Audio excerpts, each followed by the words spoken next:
Okay, this next one, we had two of these this year, okay? We just could not decide, so we left it with two. This will be for Udansha, Black Belt of the Year. This person, one of the nominations read is my number one of 67 students.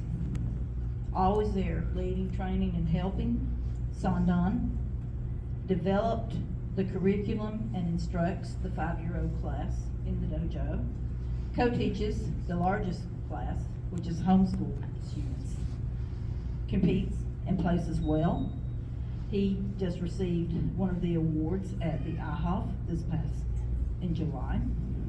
There's a lot more than what that came in. I'm going to paraphrase here. In church, he leads the youth praise band, and he guides worship during the youth services.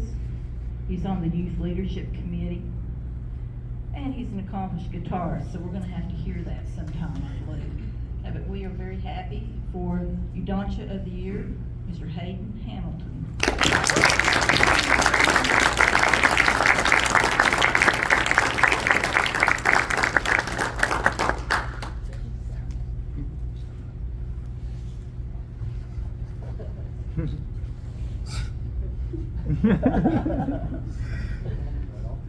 For our second Udansha of the Year award.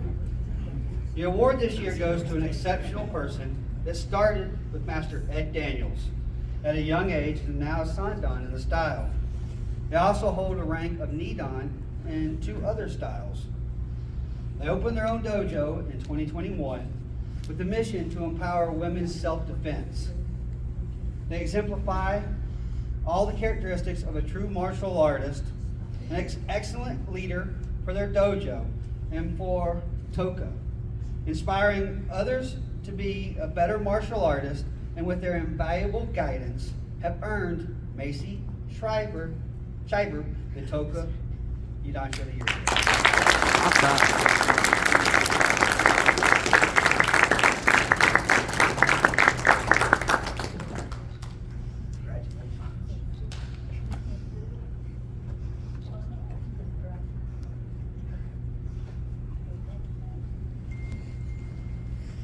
All right.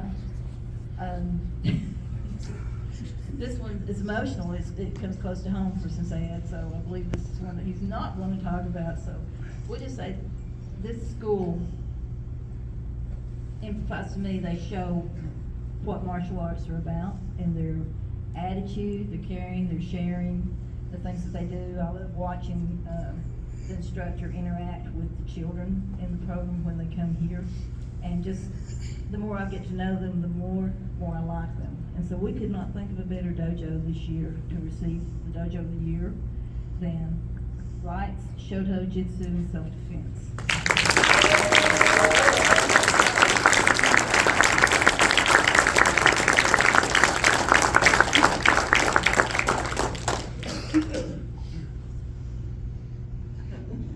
Someone need pictures. I'm going to want these pictures, okay? Somehow I end up with this microphone more than what was supposed to happen, you know? You're the president. No, that's not what it is at all. This next award is going to be hard for either one of us to talk about. We might cry talking about it, actually. It's the Jan Roberts Distinguished Women of TOKA. Anyone, those of you that knew Jan, love Jan, and you know that one of the things, the more you knew her, and you may not be aware, one of the things that she always did is she always stood for empowering people, empowering women and men, and empowering the youth. She did not care how old you were, what you were like, what your gender was, anything about that. She was all about you and you being strong. I know when Jan passed, one thing that was very touching to me was how many memorials we got from people that said, Jan taught me this, Jan showed me that. And you know, she traveled all across the United States and in other countries, and just was very active in martial arts and AAU and the sport jiu-jitsu world, just anything that you can come up with. And so what this award is special to us because it's for someone who is like Jan, if you would. And the person that we chose this year for that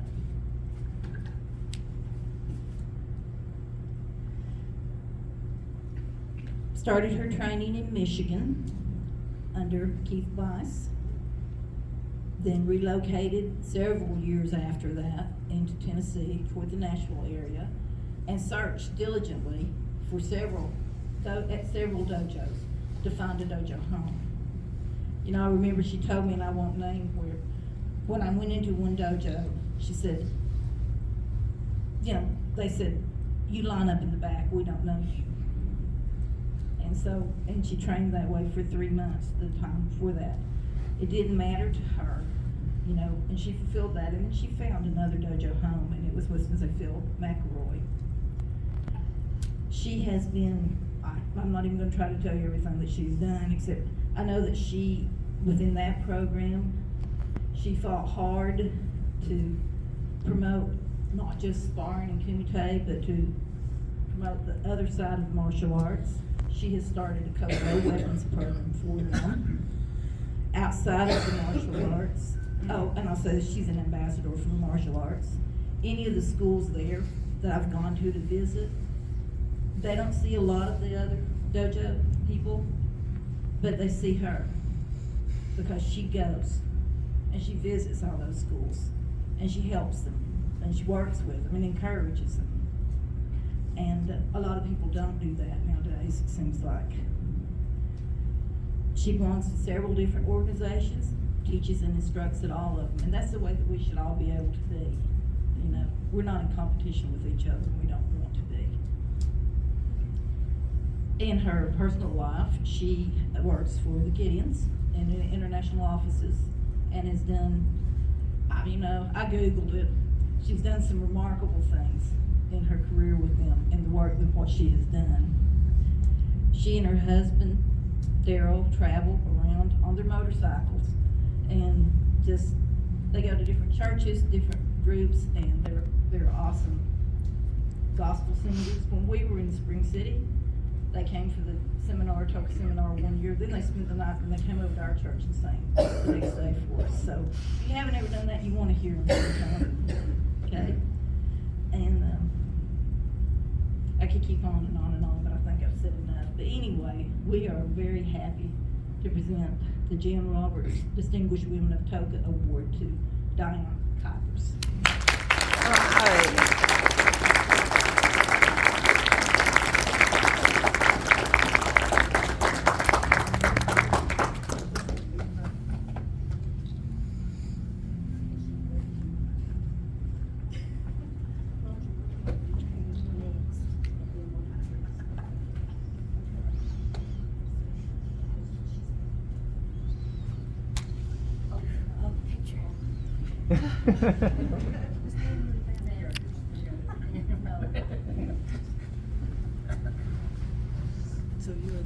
I have the honor I'm doing a video. This award, and this is truly an honor for me because I knew Mr. Allen Wheeler. This is the Allen Wheeler Award, and I was honored to train with and be trained by Mr. Allen.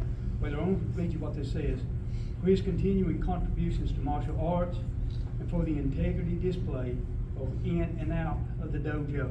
And I'm also honored to know the gentleman who's receiving this award, Sensei Mike Warner.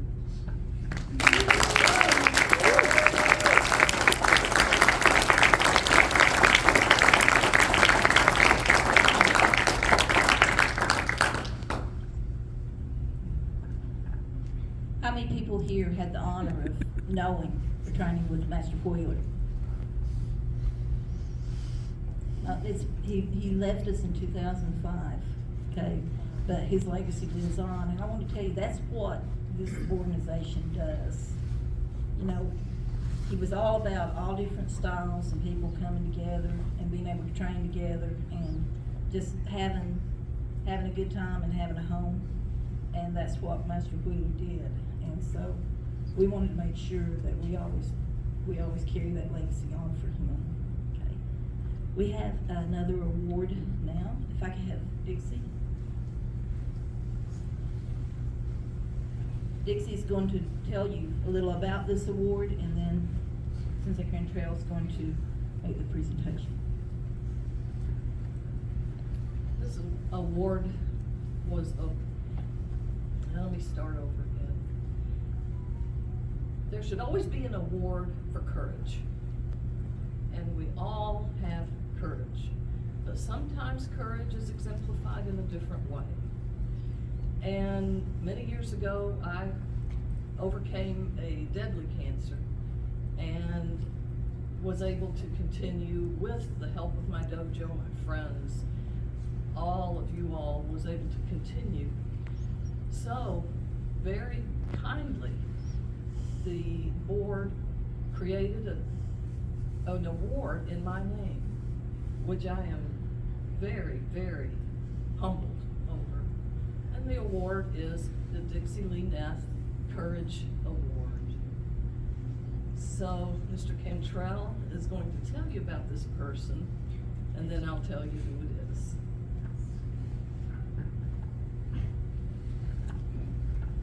Okay, I have known this person since the early 1980s. He joined my dojo 5 years ago. He fit right in his family. He can always be counted on to help in any way we need him to. He come in after hours to clean the dojo or fix anything that needs to be took care of. He worked with his church, collecting needed items for the homeless. He has been through a lot in the last few years. He not only lost his wife, but he also had a car accident where he broke his neck. He made a complete recovery and got back in the dojo. A couple of months ago, we received word that he had been in another accident.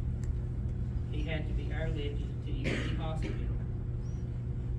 He had a broken neck, broken back, both legs broken, crushed ribs, collapsed lung, and almost bled out. He has had numerous surgeries to repair broken bones and help get him on the road to recovery. After only a couple of weeks, he was already trying to strengthen exercise on his own. Those of us who knows him have no doubt he will be back in the dojo someday. Training as if nothing has ever happened. He is an inspiration to us all, and that shows that no matter what life throws at you, just get up and keep kicking. On behalf of our dojo and his family, we want to thank everyone for those prayers, phone calls, donations. Next year, we are sure he will be with us training. He loves TOKA, he's lived Ishmael, and he loves each and every one of you.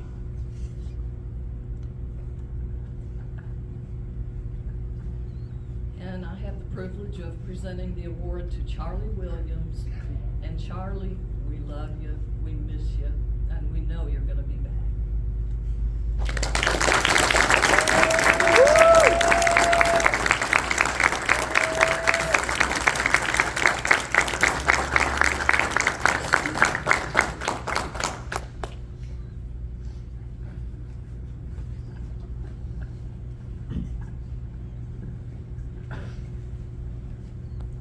It's my honor to be able to present to you a person tonight who is being inducted into the TOKA Hall of Fame.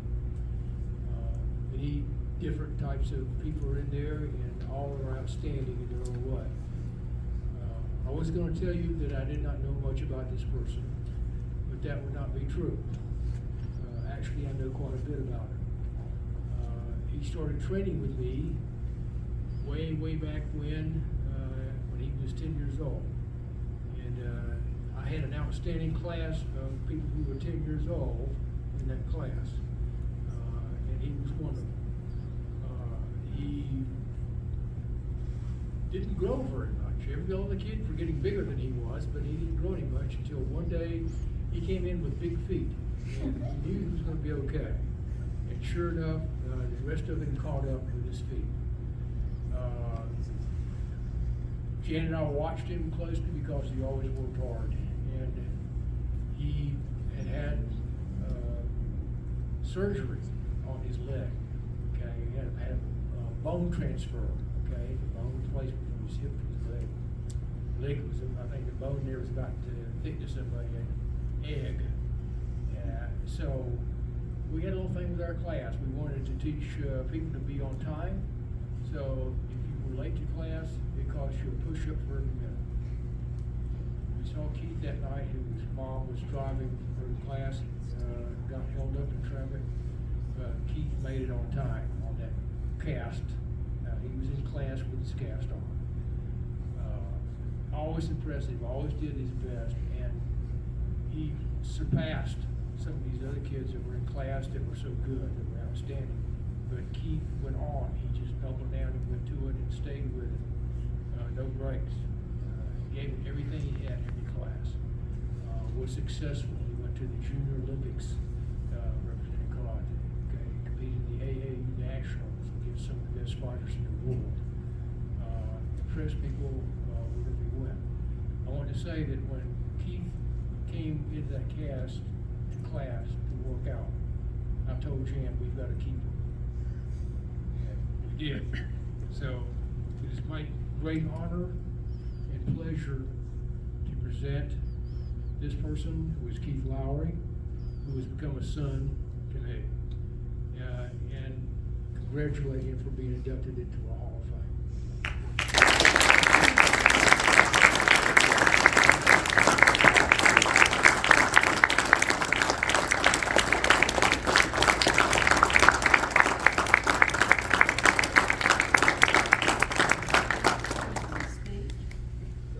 No, I didn't even talk right now.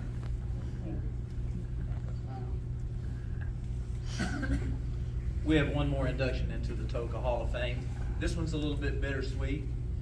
We, in our lives and in just the course of things, we have people that we love and that we lose and who are no longer with us. And we remember those and we mourn for them. But we also want to celebrate their life, and that's what this organization is about. It's celebrating the life and the achievements of all the people that participate in this, and it's to encourage that, in others. This gentleman, I remember him from years ago, many years ago, attending events, tournaments probably is the first time I ever encountered him, and he was always just an exceptional person, kind of a quiet person. He didn't stand out, didn't seek attention, but he was always solid in technique and solid in what he did, and just his manner was always just a real pleasant individual. As the years went on, I got to know him more a little bit and learned more about him and saw that more in depth. And then his students, I saw the students that he produced, the people that was close to him, and they had that same characteristic. So his influenced a lot of people over a long period of time in a positive direction. And as instructors, we cannot ask to be able to do more than that, but it's a celebration of a life well lived. And so it's my honor to induct into the traditional Okinawan Karate Association Hall of Fame, in gratitude for a lifetime of outstanding service and leadership, Master William Brent Fugate.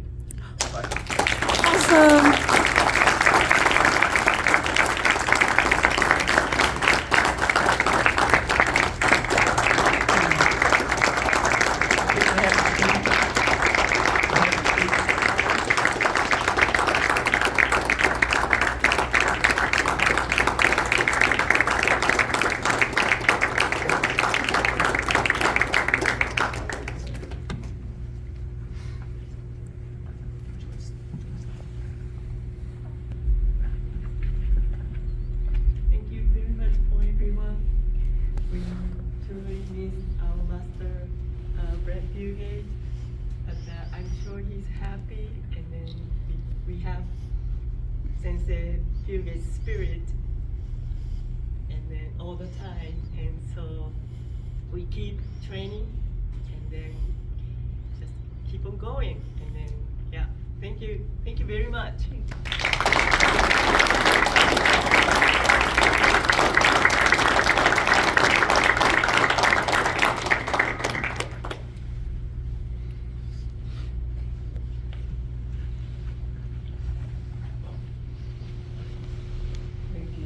if you'd like to go ahead and stand, we'll